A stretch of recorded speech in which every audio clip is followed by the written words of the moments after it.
Thomas Reynolds adjusted his reading glasses and smiled at the photograph on his desk. Him and Margaret on their wedding day 28 years ago. At 56, he still saw the same beautiful woman he'd married, though her auburn hair now had elegant streaks of silver. Their life together had been good. 2 wonderful children now in college, a comfortable home in the suburbs of Portland, and his thriving architectural firm. He glanced at his watch. 6:30 p.m.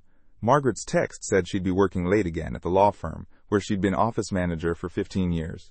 These late nights had become more frequent over the past few months, but Thomas understood. The firm had taken on several major cases, and Margaret had always been dedicated to her work. "Just finishing up here," he texted her. "Want me to pick up dinner on the way home?"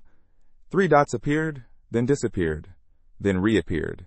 Finally, "Already 8. Don't wait up. Might be very late." Thomas frowned slightly. 3rd time this week. He typed back, "Miss you. Love you." Not "love you too," just "you too." A small thing, but it nagged at him as he gathered his things and headed to his car. The house felt empty when he arrived home. With both kids away at college, Jason at UCLA and Emma at University of Washington, the silence sometimes felt oppressive. He heated up leftover lasagna, poured a glass of Cabernet, and settled in front of the TV to watch the Blazers game. Thomas smiled at the sound of his son's voice. "Can't complain. How's school?" "Good, good. Listen, I was thinking about Mom's birthday next month. I know it's her big 55th. Are you planning something special?" "Working on it," Thomas said, though in truth, he hadn't started planning yet. "Thinking maybe a weekend getaway to that vineyard in Willamette Valley she loves." "Perfect. She'll love that. Is she home?" "I wanted to run some dates by her for when I might come up." There was a pause on the other end. "Again, that's like the 3rd time you've mentioned that this week." "The firm's busy," Thomas said, though he heard the defensiveness in his own voice. "I don't know, it's just, when I was home at Christmas, things seemed a little off between you 2. Thomas frowned. He hadn't noticed anything unusual at Christmas. Had he? "We're fine, Jason. Just busy. Middle-aged stuff. Nothing for you to worry about." They chatted a bit longer before hanging up. Thomas sat in the quiet living room, Jason's words echoing in his mind. Had things been off at Christmas? He tried to remember. Margaret had seemed distracted, perhaps. She'd spent a lot of time on her phone. But they'd decorated the tree together, hosted their annual neighborhood party, exchanged thoughtful gifts. Thomas was dozing in his recliner when he heard Margaret's key in the lock just after midnight. He blinked awake as she entered, looking tired but somehow energized. "Fell asleep watching the game." He stood, stretching. "You okay? You look flushed." "Just rushed to get home," she said, setting down her purse and briefcase. "And it's warm out for April." Thomas moved to embrace her, but she stepped back. "I need a shower. I feel gross after being at the office all day." He nodded, trying to ignore the slight sting of rejection. "Want some wine after? I could open a new bottle." "No thanks, I'm exhausted. I think I'll just go straight to bed after my shower." As she headed upstairs, Thomas noticed something odd. Margaret was wearing a different outfit than she'd had on that morning. The blouse was new. He'd never seen it before. And she was wearing heels, which she typically avoided on long workdays. "Abbe. He shook his head. He was being ridiculous. She probably kept a change of clothes at the office for days like this. Perfectly reasonable. But as he locked up and turned off the lights, another detail nagged at him. Margaret's perfume. It wasn't her usual scent. It was stronger, more floral. That night, lying beside his already sleeping wife, Thomas stared at the ceiling, a knot forming in his stomach. Something wasn't right. He could feel it. The next morning, Margaret was up and out early, another breakfast meeting on her calendar. Thomas sat at the kitchen table with his coffee, turning his wedding band around his finger, a nervous habit he'd developed over the years. "Hargrove, Winters, and Bell, how may I direct your call?" the receptionist answered. "Good, thanks. Is Margaret in? She left her medication at home, and I wanted to drop it off." "Oh," Jen sounded confused. "Margaret isn't in yet. She has a breakfast meeting with Mr. Bell this morning." He hung up, feeling foolish for doubting her. Of course she was at a breakfast meeting, just as she'd said. That evening, Margaret texted that she'd be late again. Thomas decided to surprise her with dinner at the office. He picked up food from her favorite Thai restaurant and drove downtown. The law firm occupied the top 3 floors of a sleek office building. Thomas took the elevator up, balancing the takeout bags. It was just after 8 p.m., and the reception area was dark and empty. He used his key card. Margaret had given him one years ago for emergencies, and made his way through the quiet office. Light spilled from under Margaret's door at the end of the hallway. Thomas smiled, anticipating her surprise. He was about to knock when he heard her laugh, a particular laugh he hadn't heard in a while. Low, intimate. "I can't tonight," Margaret continued. "He's expecting me home." I know. Soon, I promise." Thomas's heart hammered in his chest. He stood there, paralyzed, as his wife continued her conversation. "Last weekend was amazing. I can still feel you." "Yes, there. Don't make me blush at work." The takeout bag slipped from Thomas's numb fingers, hitting the floor with a soft thud. Not loud, but enough. Thomas backed away from the door, then turned and walked quickly toward the elevator, abandoning the food on the floor. His mind was blank, operating on pure instinct. Get out. Get away! He made it to his car before the shock began to wear off, replaced by a wave of nausea so intense he had to lean against the vehicle, gulping in the cool night air. The drive home passed in a blur. Thomas sat in his parked car in the garage for a long time, trying to process what he'd heard. There had to be an explanation. Maybe he'd misunderstood. Maybe it was an innocent conversation that sounded worse than it was. Pania 3. But deep down, he knew. The late nights. The new clothes. The different perfume. The distance between them that he'd been trying so hard not to notice. His phone buzzed with a text from Margaret. "Working super late. Don't wait up." Thomas stared at the message, a bitter laugh escaping his throat. Working late.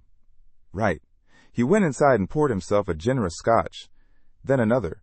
By the time he heard Margaret's car in the driveway around midnight, he was on his 3rd, sitting in the dark living room. She entered quietly, setting down her things in the entryway. When she turned on the lamp and saw him sitting there, she jumped.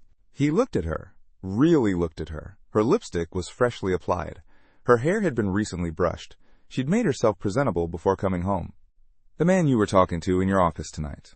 The one who made last weekend amazing. Who is he?" "I brought you dinner. Thought I'd surprise you." Thomas took another sip of scotch. "Turns out I was the one who got surprised." Margaret sank onto the sofa, her purse sliding to the floor. "Thomas, I can explain." "I'm sure you can," he said, the alcohol making his words slightly slurred. "You're a lawyer's assistant. Explaining things is what you do." "Really? Because I think my wife is fucking someone else." The crude word felt foreign in his mouth, but he wanted to hurt her, wanted to cut through the lies. "Go ahead," Thomas said, gesturing with his glass. "Explain why you've been lying to me. Explain why you've been coming home smelling like another man's cologne. Explain why you can't even say, 'I love you' anymore." The words hit him like a physical blow. 6 months. Half a year of deception, of coming home to him after being with another man. Margaret looked down at her hands. "I don't know. Maybe. It's complicated." "And what about me? Us? 28 years of marriage? Is that complicated too?" "Thomas, please." She reached for him, but he pulled away. "We've grown apart. You must have felt it too. When was the last time we really talked? Really connected?" Anger flared in his chest. "So this is my fault? I didn't connect enough, so you decided to connect with your boss instead? Then what are you saying, Margaret? Because from where I'm sitting, it looks like you threw away nearly 3 decades of marriage for, what? Some excitement? A promotion?" She stood up, anger replacing the tears. "That's not fair. You have no idea what I've been going through, how lonely I've been. Robert listens to me. He sees me. And I don't? Is that it?" Thomas stood too, the room spinning slightly from the scotch. "I've supported every decision you've made. I've been by your side through everything. I thought we were partners." Thomas laughed bitterly. "Well, I hope it was worth it, because you've destroyed everything we built together." He turned to look at her, this woman he'd loved for most of his adult life, now a stranger to him. There's nothing left to say. As he threw clothes into a duffel bag, his hands shaking with anger and hurt, Thomas heard Margaret crying downstairs. Once, the sound would have broken his heart. Now, it just fueled his determination to get away. He booked a room at a nearby hotel, ignoring Margaret's pleas as he walked out the door. In the quiet of the hotel room, staring at the ceiling, the full weight of what had happened crashed down on him. His marriage was over. The future he'd imagined, retirement travels with Margaret, grandchildren growing old together, had vanished in an instant. Thomas finally fell into a fitful sleep as dawn broke, his last conscious thought a question that would haunt him in the days to come. What happens now? The next week passed in a fog of pain and confusion. Thomas took a leave of absence from work, unable to focus on architectural plans when his life had collapsed around him. He extended his stay at the hotel, ignoring Margaret's increasingly desperate calls and texts. "Dad, what's going on? Mom's been calling me crying, saying you left. Are you okay?" Thomas sighed, rubbing his temples. He'd been dreading this conversation. "I'm okay, Jason. Your mother and we're having some problems." Thomas hesitated. How much should he tell his son? "Your mother has been seeing someone else." The silence on the other end was deafening. Finally, Jason spoke, his voice small. "Mom's cheating on you? That can't be right." "I wish it wasn't," Thomas said, his throat tight. "But it's true. She admitted it." "That silver-haired guy from the firm's Christmas party? The one who kept putting his hand on Mom's back?" Jason's voice rose in anger. "I knew something was off about him." Thomas closed his eyes, the image of another man touching his wife sending a fresh wave of pain through him. "I didn't notice." The question hung in the air. Thomas hadn't allowed himself to think that far ahead yet. "I don't know, son. I'm still trying to process everything." After hanging up, Thomas sat on the edge of the hotel bed, staring at the generic landscape painting on the wall. He needed to make some decisions. He couldn't hide in this hotel forever. His phone buzzed with a text from Emma. "Dad, please call me. I'm worried about you." Thomas sighed. Of course, Margaret had called Emma too. He dialed his daughter's number. "She told me what happened," Emma said quietly. "I can't believe it. It doesn't seem like Mom at all." The same question he'd been asking himself. "I don't know yet, Em, but don't worry about it. Your mom and I will figure it out." Home. The word felt hollow now. I'm at the Marriott downtown, and I don't know when, or if, I'm coming back to the house. After reassuring Emma that he was fine and would keep in touch, Thomas decided he needed advice. He called his oldest friend, David, who had been through a divorce 5 years earlier. They met at a quiet bar that evening. David took one look at Thomas's haggard face and ordered them both a whiskey. "Feel worse," Thomas replied, taking a sip. The liquor burned going down, but he welcomed the sensation. At least it was something to feel besides the constant ache in his chest. "So Margaret's been having an affair," David said. "I still can't wrap my head around it. You two always seem so solid." "I thought we were." Thomas stared into his glass. 28 years, Dave. How do you throw that away?" David sighed. "I wish I had an answer for you. When Cynthia left me for her yoga instructor, I asked myself the same question. Never did figure it out. First, I drank too much and felt sorry for myself." David gave a wry smile. "Not recommending that part. Then I got a lawyer. Best decision I made." "A lawyer," Thomas repeated. The word made it real. Divorce.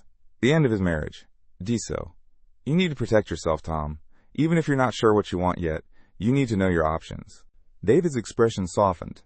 "Then you start rebuilding, one day at a time. It gets better, I promise. Not right away, but eventually." Thomas wanted to believe him, but at that moment he couldn't imagine ever feeling whole again. The next morning, Thomas called a lawyer recommended by David. Patricia Winters was a no-nonsense woman in her 60s who had seen it all in her 40 years of family law. "Oregon is a no-fault divorce state," she explained after hearing Thomas's story. "That means the affair itself won't impact the division of assets. But there are still steps we can take to ensure you're treated fairly." Thomas nodded, taking notes as she outlined the process. Community property, spousal support, tax implications. It was overwhelming. "What about the house?" he asked. "I designed it, built a lot of it with my own hands." "It's marital property," Patricia said gently. "But we can negotiate. Sometimes one party buys out the other's share." By the end of the meeting, Thomas had a clearer picture of what lay ahead. It wasn't pretty, but at least there was a path forward. He sighed. I just left a divorce lawyer's office, Margaret. I'm not sure what's left to talk about. Her sharp intake of breath was audible. A lawyer? Already? Thomas, please. Don't do this. We can work through this. Can we? You've been sleeping with another man for 6 months. You said you might love him. What exactly are we supposed to work through? I made a terrible mistake, she said, her voice breaking. I'll end it with Robert. I'll find another job. Please, just come home so we can talk. Thomas closed his eyes, suddenly exhausted. Part of him, a larger part than he wanted to admit, yearned to believe her. To go home and try to salvage what they had. But another part, the part that had lain awake night after night in that hotel room, knew it wouldn't be that simple. I'll come by tomorrow to pick up more of my things, he said finally. We can talk then. The house looked exactly the same when Thomas pulled into the driveway the next day. Same neatly trimmed hedges. Same blue front door he'd painted last spring. Same welcome mat Margaret had picked out. Margaret opened the door before he could use his key. She looked terrible. Eyes red-rimmed, hair pulled back in a messy ponytail, wearing an old sweatshirt of his. Thomas nodded, moving past her into the entryway. The familiar scent of the house, a mixture of Margaret's favorite candles, the old wood floors, and the lemon polish she used on the furniture, hit him hard. This had been his sanctuary for 20 years. He hesitated, then nodded curtly. They moved to the living room, sitting on opposite ends of the sofa, where they'd spent countless evenings watching movies, reading, simply being together. I ended it with Robert, Margaret said without preamble. Completely. I quit my job too. Yes, I realized what I was about to lose. What I've already damaged so badly. She leaned forward, her eyes pleading. Thomas, I know I've hurt you terribly. I know I betrayed your trust in the worst possible way, but I love you. I've always loved you. Then why? The question that had been tormenting him burst out. Why did you do it? Margaret looked down at her hands. I don't have a good answer. I wish I did. Robert made me feel, I don't know, desired, important. It was exciting, being wanted that way again. It wasn't about you, she said quickly. It was about me, my insecurities, my midlife crisis, I guess. Watching the kids leave, getting older, feeling like the best parts of my life were behind me. She looked up, tears streaming down her face. But I was wrong. The best part of my life has always been you, Thomas. Us. And I threw it away for something meaningless. Thomas sat very still, absorbing her words. He wanted to believe her, wanted to believe this was just a terrible detour in their journey together, not the end of the road. How do I ever trust you again? He asked finally. Every time you're late coming home, every business trip, every time you look at your phone and smile, I'll always wonder. I know, she whispered. I know I have to earn your trust back.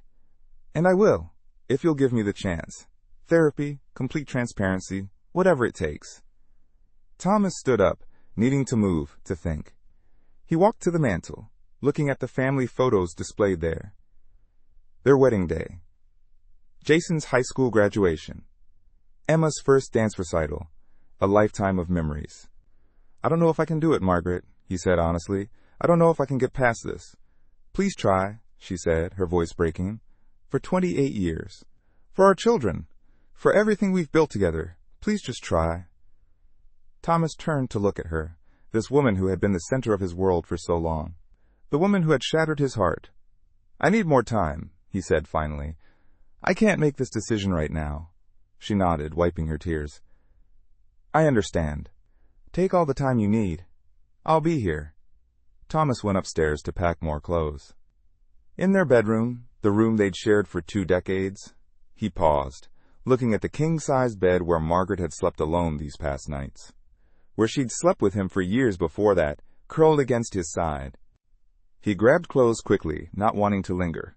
As he was about to leave, his eyes fell on a framed photo on Margaret's nightstand. It was from their 25th anniversary trip to Italy, the two of them smiling in front of the Trevi Fountain. his arm around her waist, her head leaning against his shoulder. Thomas left the house with his duffel bag, promising Margaret he'd be in touch. As he drove away, he glanced in the rearview mirror. She stood in the doorway, watching him go, looking small and lost. For the first time since discovering the affair, Thomas felt something besides anger and pain. He felt pity. 2 weeks after moving out, Thomas found a furnished apartment to rent month to month. It was a sterile, impersonal space, but it was better than the hotel. He returned to work, throwing himself into his projects with an intensity that concerned his partners. "You need to slow down," his business partner Alan told him after finding Thomas at his desk at 9 p.m. for the third night in a row. "This isn't healthy." Thomas looked up from his drafting table bleary-eyed. "I'm fine, just catching up." Alan sat down across from him. "Tom, you're not fine." "None of us would be fine in your situation. Have you thought about talking to someone? A therapist?" Thomas snorted. "Margaret suggested therapy, too. Seems to be everyone's solution." "Because it helps," Alan said simply. "After my heart attack, Diane and I went to a counselor. Not because our marriage was in trouble, but because we needed help processing what had happened, what it meant for our future." Thomas set down his pencil, suddenly aware of how exhausted he was. "I don't know, Al. I'm not sure talking about it will help. Maybe not.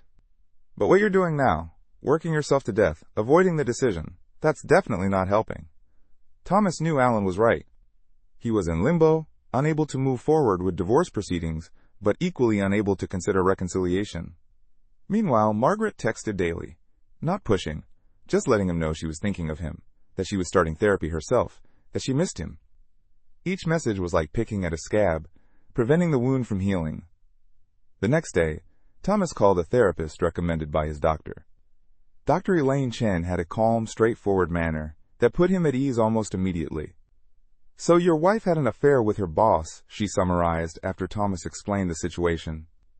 "And now you're trying to decide whether to attempt reconciliation or proceed with divorce." "That's about it," Thomas said, fidgeting with his wedding band, which he still wore. Thomas considered the question. "Fear, I guess. Fear of making the wrong choice. If I try to reconcile and it doesn't work, I'll have wasted more time and set myself up for more pain. If I divorce her and later regret it, I'll have thrown away a 30-year relationship that might have been saved." Dr. Chen nodded. "Those are valid concerns, but I think there's a more fundamental question you need to answer first. Do you still love Margaret?" The question caught Thomas off guard. Did he? The anger and betrayal had been so overwhelming that he hadn't stopped to consider what remained underneath. "I don't know," he said honestly. "I loved the Margaret the first thought I knew, the woman who would never betray me like this. I don't know if that person ever really existed." "People are complex," Dr. Chen said. "The Margaret who cheated on you and the Margaret you loved for 30 years are the same person. One action, however hurtful, doesn't erase everything else." Thomas left the session with more questions than answers. But somehow, that felt like progress. "Mr. Reynolds," the smooth voice said when Thomas answered, "I hope I'm not disturbing you." "To apologize," Bell said. "What happened between Margaret and me was inappropriate and hurtful to you. I want you to know it's completely over." "Is that supposed to make me feel better?" Thomas asked, anger rising. "You slept with my wife for 6 months and now you're sorry?" "No. I don't expect it to make you feel better," Bell admitted, "but I thought you deserved to hear it directly from me. Margaret is an extraordinary woman, and she loves you very much. What happened between us was a mistake, one I regret deeply." "No, she'd be furious if she knew. But I've seen what this has done to her, and I felt compelled to reach out." After hanging up, Thomas paced his apartment, unsure whether to be angrier at Bell's audacity or at the fact that the man's apology seemed genuine. The call crystallized something for Thomas. He needed to make a decision. He couldn't continue in this limbo, with Margaret waiting for him to come home and his own life on hold. They agreed to meet at a neutral location, a quiet cafe near Thomas's office. When he arrived, Margaret was already there, looking nervous but composed. She'd lost weight, he noticed, and there were new lines around her eyes. Thomas nodded, ordering a coffee from the waitress before turning his attention back to Margaret. "I've been doing a lot of thinking, and I've realized something important." "I still love you," he said simply. "Despite everything, I still love you." But I don't know if that's enough. Margaret's eyes filled with tears. It can be. It can be the foundation we rebuild on. Thomas shook his head. It's not that simple. Love isn't the only thing that matters in a marriage. Trust matters. Respect matters. And right now, I don't trust you, and I'm not sure I respect either of us, you for what you did, or me for considering taking you back. I understand, she said, her voice small. But people make mistakes, Thomas. Terrible, hurtful mistakes. That doesn't mean they can't change, that relationships can't heal. Maybe, he conceded, but it would take time, a lot of time, and work from both of us. I'm willing to do that work, Margaret said earnestly. I've started therapy. I'm confronting the issues that led me to make such a destructive choice. I know I can be better. Be the wife you deserve. Thomas sipped his coffee, studying her face. The face he'd woken up to for nearly 3 decades. The face he'd thought he knew better than his own. I need to ask you something, he said finally. And I need the complete truth. Why did you really do it? Not the surface reason, feeling desired or whatever. The real reason. What was missing in our marriage that made you look elsewhere? Margaret took a deep breath. That's what I've been exploring in therapy. And I think I felt invisible. Not just to you, but to myself. The kids grew up and left. My job became routine. I looked in the mirror and didn't recognize the middle-aged woman staring back at me. I wasn't the young, vibrant person I used to be, and I didn't know who I was supposed to be now. She paused, gathering her thoughts. Robert made me feel seen, not just physically desired, but acknowledged. He asked about my opinions, my dreams, things I'd given up on years ago, and instead of doing the hard work of figuring out who I was in this new phase of life, I took the easy path. I let his attention define me. Thomas absorbed her words, recognizing a painful truth in them. He'd been going through his own midlife questioning, burying himself in work rather than confronting it. They'd both retreated into their separate worlds instead of facing this transition together. Ain, I appreciate your honesty, he said finally, and I think I understand better now. But understanding doesn't automatically fix things.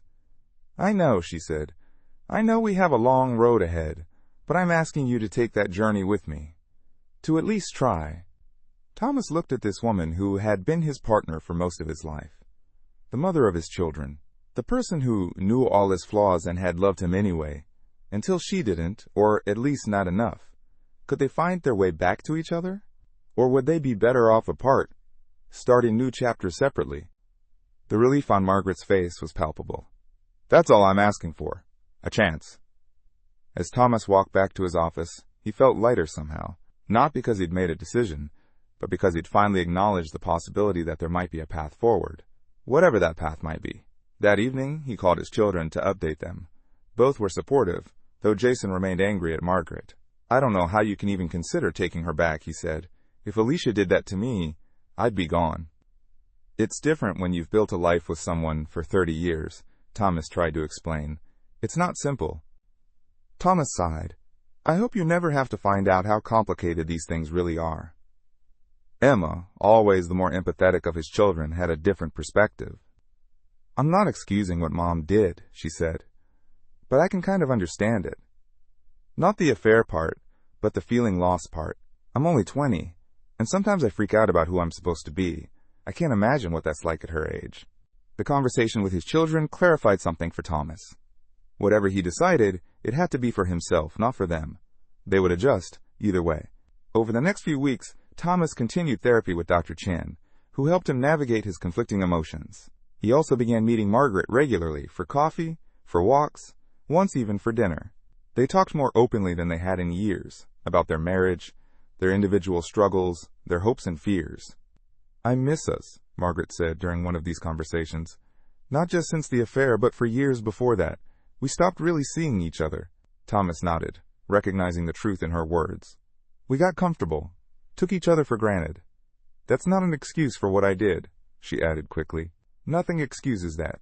But if we're going to rebuild, we need to understand how we drifted apart in the first place. Rebuild. The word hung between them, a possibility neither had fully committed to yet. One evening, after a particularly good day at work, Thomas drove past their house on his way back to his apartment. On impulse, he pulled into the driveway. Margaret's car was there, and lights glowed warmly from within. He sat in his car for a long moment, then took out his phone and texted her. "I'm outside. Can I come in?" Seconds later, the front door opened, and Margaret stood there, surprise and hope on her face. Thomas got out of the car and walked up the path to the door, to his door, to their home. "I've been thinking," he said as he stepped inside, "about what rebuilding might look like, and I think I want to try. Not move back in right away," he clarified, seeing her expression, "but start the process, counseling together, dating each other again, seeing if we can find our way back." Thomas nodded, his own eyes misting. "I can't promise it will work. The trust issues, the hurt, it's still there. But 30 years means something. You mean something to me. And I think what we could have again, is worth fighting for."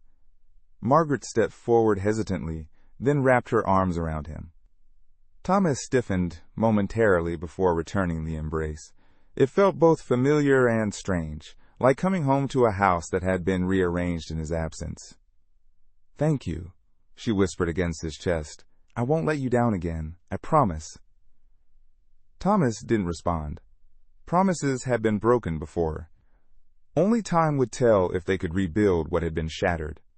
But as he stood there in the entryway of the home they'd shared for 2 decades, holding the woman who had been his partner through life's greatest joys and deepest sorrows, Thomas felt something he hadn't experienced in months: hope. The path to reconciliation was neither straight nor easy. There were setbacks, moments when the pain of betrayal would resurface, when Thomas would find himself pulling away, questioning his decision to try again. "It's normal," their couples therapist, Dr. Ramirez, assured them during a particularly difficult session 3 months into their reconciliation attempts. "Healing isn't linear. There will be good days and bad days." On the bad days, Thomas would retreat to his apartment, needing space to process his anger and doubt. Margaret would respect his boundaries, though he could see the fear in her eyes each time he left, fear that he wouldn't come back. Slowly, they established new patterns. Weekly date nights where they rediscovered each other's company, open conversations about their needs and fears, complete transparency about their whereabouts and communications. Margaret's idea, not his, though he couldn't deny it, helped ease his anxiety. 6 months after that night in the entryway, Thomas moved back home, not to their old bedroom, he wasn't ready for that yet, but to the guest room down the hall. It was a compromise, a step forward without rushing the process. "Are you sure about this?" Margaret asked, as she helped him unpack. "I don't want you to feel pressured." "I'm sure," he said. "It feels right. Being here, working on us, it's where I want to be." That night, lying in the unfamiliar bed in the familiar house, Thomas reflected on how far they'd come. The pain hadn't disappeared. He doubted it ever would completely, but it had transformed into something manageable, something that no longer defined their relationship. Margaret had changed too. She'd found a new job at a smaller law firm, one that valued work-life balance. She'd reconnected with old friends, taken up painting, a passion she'd abandoned years ago, and most importantly, she'd committed fully to their marriage, to rebuilding what had been broken. Thomas had changed as well. He'd learned to communicate his needs more clearly, to not lose himself in work, to prioritize their relationship even when it was difficult. He'd also learned something unexpected. Forgiveness wasn't a single act, but a daily choice. One evening, nearly a year after discovering the affair, Thomas came home to find Margaret in the kitchen, cooking his favorite meal. The table was set with their good china, candles lit, a bottle of wine breathing nearby. Margaret smiled, a hint of nervousness in her expression. "Our anniversary." Thomas blinked in surprise. Not their wedding anniversary. That was months away. Then he understood. It had been exactly 1 year since his world had shattered. 1 year of pain, growth, healing, and rebuilding. "I wasn't sure if we should acknowledge it," Margaret said, wiping her hands on a dish towel. "But it felt important somehow, a marker of how far we've come." Thomas crossed the kitchen and took her hands in his. "It is important. A year ago, I thought we were finished. I couldn't imagine standing here with you like this. Now I'm grateful. Not for what happened. I'll never be grateful for that, but for where it led us, for the work we've done, for the marriage we're building now, which in some ways is stronger than what we had before." Margaret's eyes filled with tears. "I love you, Thomas, more than I ever did before. because now I understand what I almost lost. I love you too, he said, and meant it completely for the first time in a long while. That night, Thomas moved back into their bedroom. It wasn't a decision they discussed in advance. It simply felt right. As they lay together in the darkness, Margaret's head on his chest, Thomas felt a sense of peace he'd thought might never return. The next morning, Thomas woke early. Margaret was still asleep beside him, her face relaxed, vulnerable. He studied her for a moment, this woman he'd loved for most of his life, who had hurt him deeply, but had also worked tirelessly to heal what she'd broken. He slipped out of bed quietly and went downstairs to make coffee. As the machine gurgled, he looked around their kitchen, at the life they'd built together. The children's artwork still displayed on the refrigerator, though those children were adults now. The chipped mug Margaret had given him on their first anniversary. The window over the sink that needed recaulking, a project he'd been putting off. His phone buzzed with a text from Jason. "How are you doing, Dad? Still coming to visit next weekend?" Thomas smiled as he typed his response. "Doing well. Looking forward to seeing you. Your mom's coming too, if that's okay." There was a pause before Jason's reply. "That's fine. It'll be good to see you both." Thomas heard Margaret's footsteps on the stairs. She appeared in the doorway, hair tousled from sleep, wearing one of his old t-shirts. As she took it, their fingers brushed, and Thomas felt it. The spark that had drawn them together all those years ago, dimmed by time and hurt but never fully extinguished. Margaret's smile widened, relief and joy mingling in her eyes. "I'll take him perfect and good." Outside, the morning sun broke through the clouds, casting warm light through the kitchen window. A new day. A new beginning. Not the one Thomas had imagined for himself a year ago, but perhaps the one he needed all along. As he held his wife close, Thomas realized that the greatest act of courage wasn't walking away from a broken marriage. It was staying to rebuild it, stronger and more honest than before. It was choosing love, day after day, even when it was difficult. Especially when it was difficult. And in that moment, Thomas knew with absolute certainty that they would be okay. More than okay. They would thrive, not despite what they'd been through, but because of it. The road ahead wouldn't always be smooth. Life rarely was, but they would travel it together, wiser and more grateful for having nearly lost their way. And that, Thomas thought, as Margaret's arms tightened around him, was enough. More than enough. It was everything.